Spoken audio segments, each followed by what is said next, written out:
Most definitely. Okay. So you come back, you get this wonderful sort of revelation. It all starts to make sense and Mhm. detangle. And I guess maybe you were gonna say how you stopped requiring of him to be your, what is it again? Your sole sexual partner, co-parent, business associate, therapist, travel companion, co Right. All of those property things, manager. right? Yeah. Yeah, yeah. So I go out, I get a therapist, Mhm. right? So I get a therapist. Um, I also I came into relationship with a really good friend, is my best friend, um, and I started making other friends in New York City. And I developed these really, and I had previously had some friendships that I carried from college through, through to my grad school. They weren't all in New York City, but what I started to do is I looked at my life this way: my partner can do these things for me. I still have these things, these needs that I need to be met. Where can I get those needs met?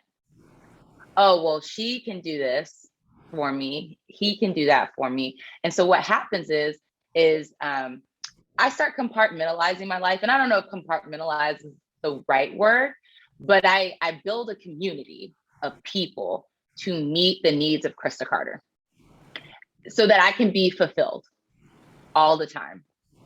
And so, I have my partner, and so we spend time together. That's where I get my physical affection, I get my emotional affection.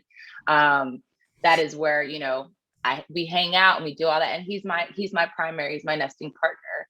And so that is who I spend time with, I'm building a family with. That's who I look forward to the future with, right? And then I have my best friend, and she's this amazing creative artist. And I also but I get a level of intimacy from her because and not that all women do this, but because this is a woman, there's a different type of intimacy that we could have. And we talk about things, and there's true friendship there. And she goes shopping with me, and we go on walks. One of my favorite things was like the reciprocity. I'm a gift giver sometimes. And so I'd just be out in the store and I'd see something and I'd think of her. And then she'd be out in the store and she'd see something, she'd think of me, and we'd come together and be like, oh, I got you a thing. And that's such a great fun thing. And so like getting that type of reciprocity in that friendship, right? And I start doing that in all of these other friendships. And I became this person who just was so fulfilled, was just really fulfilled. I was living a really amazing life. I mean, I had a lot of other things that were going on, but that started to balance me out. And it took a lot of pressure off of him. He didn't feel like he had to do all those things for me anymore, or feel like, oh, I'm going to disappoint her when I don't show up in a specific way, because that's also hard on your partner, right? It's not that they don't care, and it's not that they don't want to do those things for you. They're just not built for that, baby. That's just not them. They want to, if they could just, buy the add-on package, they would do it. But that's not how that works. And so I also had to realize that it also takes a toll on him when I ask him to do things that he just doesn't do. It's stressful for him to try to meet those needs. And so I just stopped asking. And do you think um, do you think it's just an easy way out of what human beings are naturally supposed to do, or how do you meet that kind of thinking, that kind of argument, or that kind of thinking, that, well, it's supposed to be difficult, that's what grows you as a person, and it builds character and builds strength in the family, and it sets a good example for the children, and you're Mhm. supposed to go through times where you're figuring things out and it's hard and you hate each other sometimes and yada yada yada. um, so you shouldn't have, that kind of Mhm. thinking. How do you meet that when somebody says, well, that's just the easy way? I believe in working smarter, not harder. I think that we're so dedicated to this struggle narrative, that this struggle love. And it's not that it's not hard. My life is not perfect because I have other people meeting these needs. We still have our moments. We still have to sit at the table and talk about stuff and break them down, right? It doesn't let your partner off the hook, right? Because they still have things that they're supposed to do for you, and they're not going to do those things perfect all the time. And it's like, look, I'm only asking you to do these things, so I'm going to need you to figure it out. So no, so it doesn't mean that you're not going to have hard conversation. It doesn't mean that your relationship isn't going to go through its ups and downs. Nothing's perfect. But I think that if we learn to work smarter, not harder, if we build a community of people that support us, a village that supports us, I adopted a lot of this. There is a book, and I'm like literally about to do. I like thought I grabbed all the books that I was going to reference today, but it's called. I'm going to mess this up. Melodoma Some, I think I'm saying that right, and it's of water and spirit, I believe, is the name of the book. And it Some talks, sounds very familiar. yeah, and it talks about, and his wife has another book called The Spirit of Intimacy. Intimacy. Okay, that's why I Yeah, read the Spirit yeah, of yeah, yeah. Intimacy book. So his wife has that book, and then he has this other book that talks about African traditions, initiation, tapping into the ancestral realm, And and how that is rituals focused. Yeah, and upon rituals. rituals upon Mhm. rituals. Yeah. Honestly, if I could really quick, No, yeah. in reading the Spirit of have you read both? I have not finished The Spirit of Intimacy, but I've made it a good chunk of the Really, way it's so through it. teeny tiny. I Um, know. I don't know why I haven't finished it. Something stopped me. I'm a little bit here with books. I jump. Um, feel you. but I have I'm given a it out. Audible. If it's on YouTube or Audible, then you give me that. Don't give me the Oh book. no, I'm a book hoarder. You can see my library back here, and It's that's very not the lovely. worst of it. That Yeah. is not the worst of it. There's books all up and down these houses. Like it's just they're, I need them Yeah. close. They're home. But in reading the Spirit of Intimacy and hearing the perspective of honestly, my first reaction was, okay, this is just way too many rituals, and like Queen Afua's book too, so Hmm. many. Jesus, all these rituals, just Hmm. what?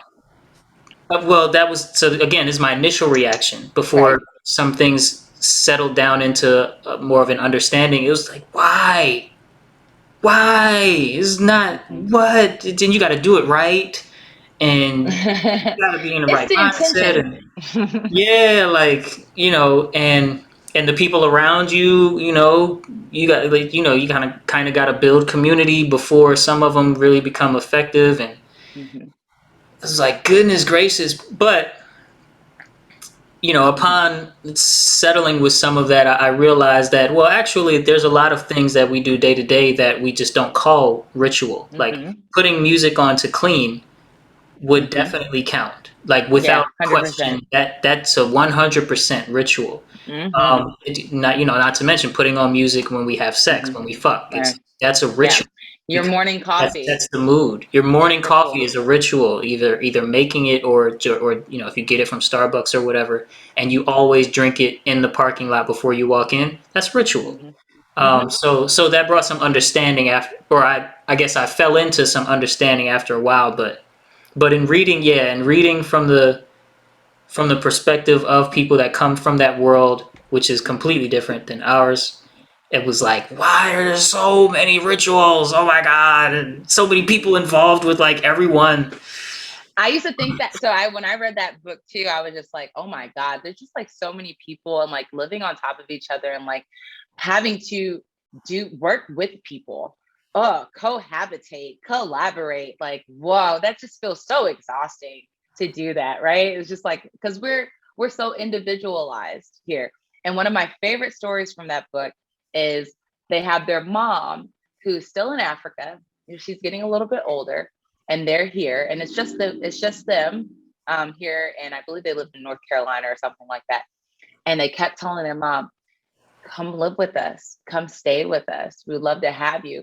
And her response was, why would I do that? It is just you two. That sounds awful. and Yeah. I and as I read more about it, I was just like, oh, I get why it sounds awful, because you have division of labor in these villages and in these communities. Everybody has a job to do, everybody has specific gifts. And so you don't have to do it all yourself. You don't have to exhaust each other. And I never thought about monogamy as being such an exhausting thing until I really read that book, and I was like, it's exhausting when it's just the two of you. And then you add kids into that. right? You know, like children. And I think about that all the time. And when we started talking about having children, I was like, I will never have children if we do not have a community. If we are not nearby and situated to our family, that is not something that I wish to do. That sounds exhausting. It sounds horrible. But of course, me and Kyle, we have lived away from our family for years. You know, now we're in DC, still no family, right? We're a little bit closer to South Carolina, but still not close enough. Um, and I've watched it, and even people, you know, even some folks who have a family that they live nearby, even that can be a little strenuous. But there is support there. There's the division of labor, and so I just could never imagine wanting to do all of that work with just the two of you. And then we wonder why people end up bitter, hating each other. They've lost lack of passion. They don't want to talk to each other. They sit in opposite sides of the house because they are exhausted. They are so tired. And it's really not they're tired of each other. They're tired of the things they have to do together, which is everything. You know, so I would prefer to live in a community. And again, that does not have to look like living on a commune. That does not have to look like living in a house with people. That can also look like, when we talk about different forms of relationships, that can look like it is intentional friendship. It is an intentional familial setup. There are agreements that are made, right? You take the kids this weekend, and then I will take all the kids next weekend so that we all can have a date night. How can I help? Tell me about the medicines you're taking. Tell me who I need to call if something happens. Do I need to check in on you? Like, I think about this, and this is really, and again, I might be jumping ahead, but when I talk about the different forms of love and relationship, and again, I will preface it by saying is I am such a new scholar to this world, and I have been actively practicing this for a long time and not knowing. I thought I was just different. I just thought that I was making things happen to work for me. And now I'm coming into the knowledge that there are a lot of people who are creating and building different types of relationships in relation to each other that will best serve the way that they want to live their lives. One of the books I have it here. I literally recommend it. I love it. It's called How We Show Up, Reclaiming Family, Friendship, and Community by Mia Songbird. And woo, buddy, so good. I mean, you know, it is a collection of interviews. And she's just talking about these different types of That's probably really easy to read. Yep. I listened to it on Audible. It's on Audible. That was, you know, I went back and kind of highlighted and went through some things at some point. But for me, it was one of the most affirming texts that I've read in a long time. It's always nice. And I don't know if you've experienced that, where you think you're thinking things by yourself and no one thinks like you. And then you read a book and someone communicate, and also too, you don't know how to communicate it in a way that people can understand it. So you just have this like thinking in your head. And then you read a book or an essay or a piece that not only is talking about what you've been thinking about, but they put it in such a succinct way. And you're just like, yes, this is it. And it's really affirming to know that you're not alone in your thinking. And not only are you not alone in your thinking, there are people who are practicing this and doing it every day. So I love that book. And it was one of the triggers for when you asked me about love, because it triggered me into this course of study. I mean, for the last 2 years, I've been working on healing childhood trauma and learning how to love myself. Your own or like my own. Okay. My own. To myself. And that happened at the beginning of the pandemic, where I've always vibed with myself. You remember, I always pulled up to Morehouse by myself. I didn't pull up with a clique. It was just me. So I've always. I mean, you was in the clique, but you was in. I was there. But you did, yeah. No, you pulled up, yeah. But you know, I made that trip by myself. Yeah. But I've always vibed with myself, and so we're at the beginning of the pandemic. I think we're like 1 week in, and I'm getting the itch, bro. Like the real true itch. And I'm just like, and I come to the realization, I'm just like, you don't like spending time with yourself anymore. That's interesting. Why is that? What are you hiding from? Why do you make you so uncomfortable? What's going on? So I took my ass back to therapy because I wasn't going to answer those questions by myself. And I go back to therapy, but then I have a friend who gets COVID. And again, this is at the beginning. So it's very scary when someone gets COVID. You just don't know. We don't know at this point how this virus is impacting people. And my friend lives alone. And I see him tweet about it. And we were friends, like we knew each other and we liked each other, but we weren't like super close. But I see him tweeting about getting COVID, being alone in New York City, not really having anyone to talk to him, check on him or anything. So I give him a call and I'm like, hey, what's going on? How are you feeling? And he's just like, telling me. And I'm just like, well, I was like, you know what? I'm going to start checking in on you every day. I'll give you a call. And just to make sure you're good, you let me know if there's anything you need. I can try to send that by, Amazon, Uber, et cetera, et cetera. But at the very least, I'm going to call you every day. Right. Because he was, getting stir crazy, being siloed, not having anyone to talk to. And so we start talking on the phone every day, 15 minutes, 30 minutes. They start getting progressively longer. And in the midst of that, we're talking about, our relationships and our relationship to ourselves. And we start talking about how so much of our issues with receiving and accepting love and being able to have healthy relationships, we see it being triggered in our childhood. And so I literally have had All About Love by Bell Hooks. I'd had this book for maybe 5 years. I bought it because everybody was recommending. I was like, I'm gonna read it. Pick it up, put it down, pick it up, pick it up. So I'm like, you know what? We're talking about this. I'm doing this work. Let me read this book. And I start reading the first chapter and it literally hits on so much of what me and my friend had discussed. So I close the book and I get on Amazon. I ask my friend for his address. I get on Amazon. I send him the book and I'm like, something's coming to you. It should be there in 2 days. He's like, okay, what is it? And I'm like, you'll see. And I'm asking him like, do you read? And he's just like, no, I'm not a huge reader. I don't really read. I'm like, all right, cool. The book comes there. He's like, oh, thanks so much. And I'm like, I know you said you're not a huge reader, but the spirit moved me when I picked up this book.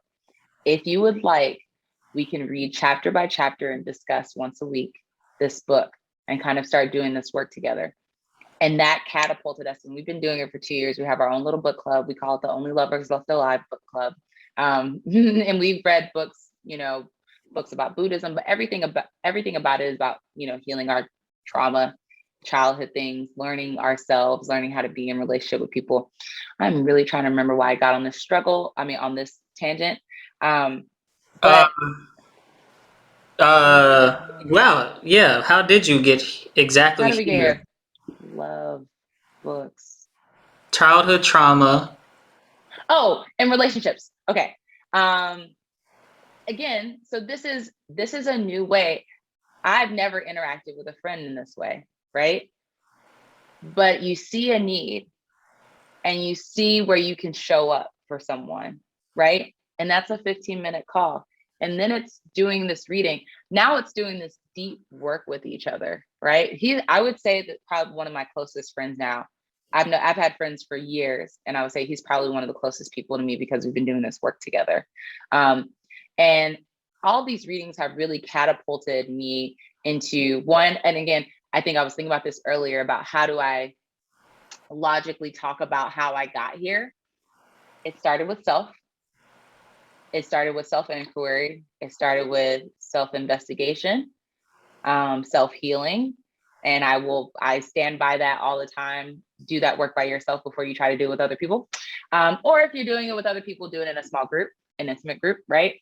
But now I'm new to this world, but now it's like coming off of that healing and talking about love and how to love myself and the ways that I was receiving love and the ways that I was giving love and the toxic ways that I might have been doing that and coming to terms with that. And now I'm getting into this world where expanding outside of just like one friendship or romantic relationships, I'm reevaluating all of my relationships